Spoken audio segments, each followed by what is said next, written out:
Few thinkers have shaped the modern philosophical landscape as profoundly as Immanuel Kant. In an age caught between the twilight of medieval religiosity and the dawn of Enlightenment rationalism, Kant dared to ask a question that still haunts us today. Can reason and faith coexist? Or, put differently, is there room for God in a world ruled by the laws of human understanding? His answer was neither a rejection of religion in the name of science nor a blind defense of orthodoxy. Rather, Kant carved out a bold new territory where metaphysics and religion could meet, not as enemies, but as partners in the shared quest for meaning. At the heart of Kant's project lies a radical rethinking of metaphysics, not as the science of the supernatural, but as the critical investigation of the conditions of possibility for knowledge, experience, and moral responsibility. Religion, in this framework, is not grounded in miracles or mysteries but in practical reason, in the demands of the moral law within. This essay explores Kant's complex and nuanced views on metaphysics and religion, showing how he sought to reform both domains by rooting them in the autonomy of human reason. Through a close examination of his critique of pure reason, critique of practical reason, religion within the bounds of bare reason, and other key writings, we will see how Kant simultaneously restricted metaphysical speculation and opened up a profound philosophical space for religious belief. In doing so, he laid the foundation for a new understanding of faith, not as a substitute for knowledge, but as an expression of moral commitment in a world where certainty is forever beyond our reach. To understand Kant's approach to religion, we must first grasp his revolutionary stance on metaphysics. For centuries, metaphysics had been regarded as the queen of the sciences, offering insight into the ultimate nature of reality, God, the soul, freedom, immortality, and the cosmos.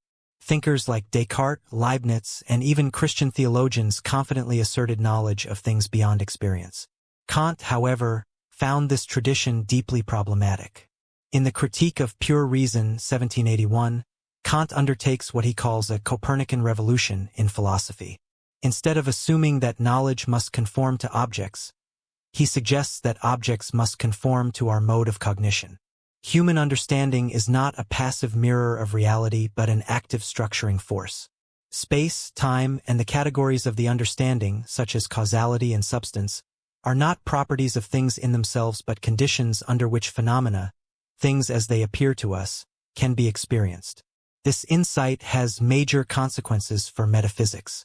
Since we can never know things as they are in themselves, noumena, speculative metaphysical claims about God, the immortal soul, or the universe as a totality lack cognitive legitimacy. They go beyond the bounds of possible experience.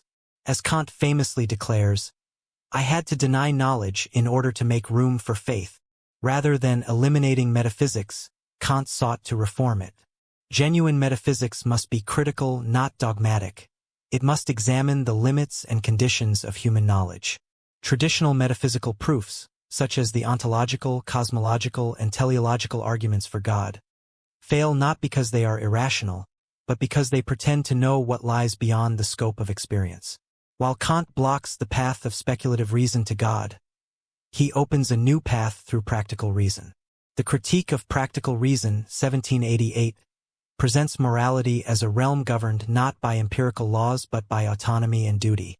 Moral action, for Kant, consists in acting according to the categorical imperative, to treat humanity, whether in oneself or others, always as an end and never merely as a means. Yet Kant also recognizes that morality points beyond itself. The moral law demands that we strive for the highest good, a world in which virtue and happiness are united. But in our empirical world, this unity is often absent. Good people suffer, evil people prosper. If morality is to make rational sense, there must be conditions under which this ideal can be realized.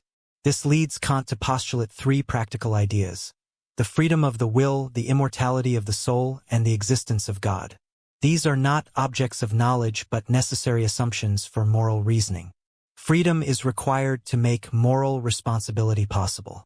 Immortality provides the infinite progress toward moral perfection.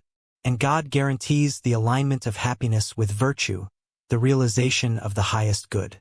In this way, Kant redefines belief in God as a postulate of practical reason. It is not a theoretical conclusion but a moral necessity. Faith is rational not because it proves God's existence, but because it makes sense of our moral experience. As Kant writes, "I must act as if God exists."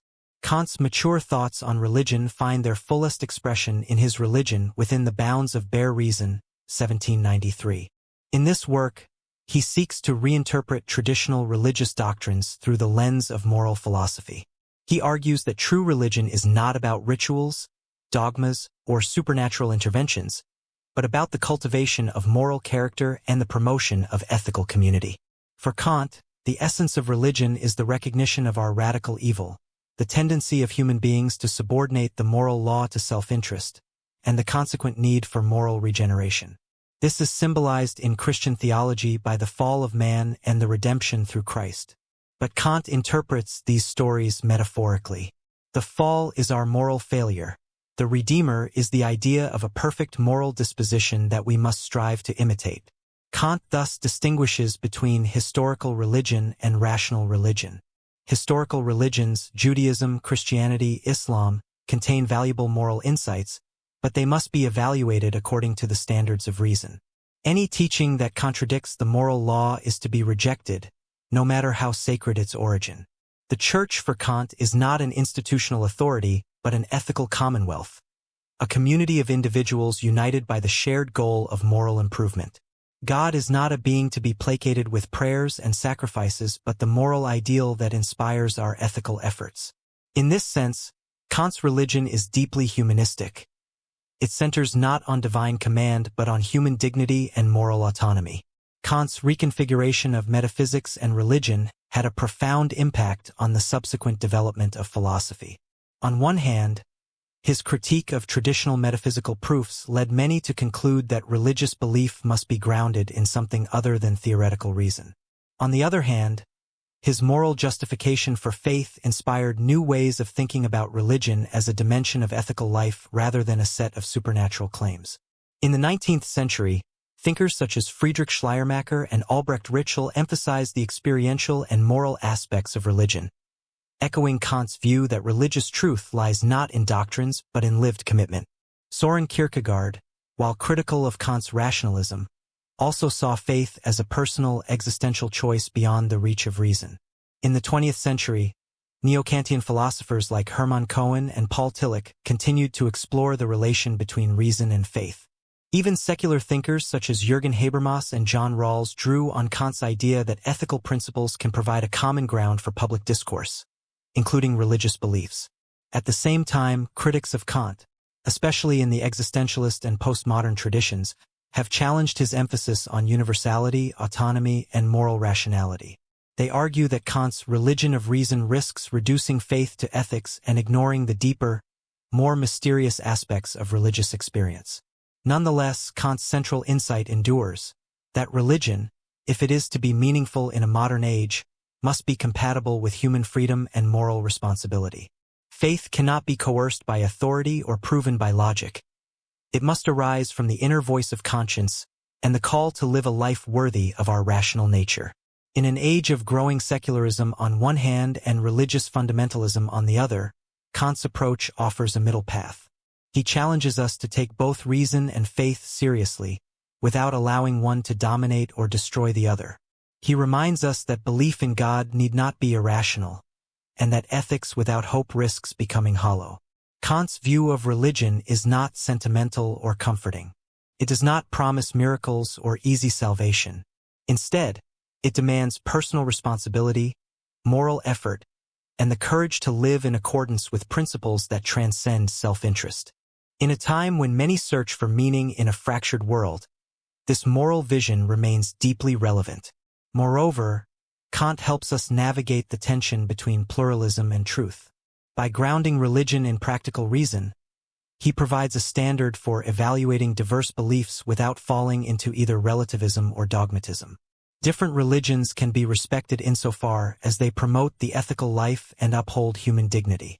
This approach is especially important in global societies marked by cultural and religious diversity. Finally, Kant's insistence on human autonomy speaks powerfully in an era of political manipulation and ideological extremism. Religion, for Kant, is not a tool of control but a source of liberation.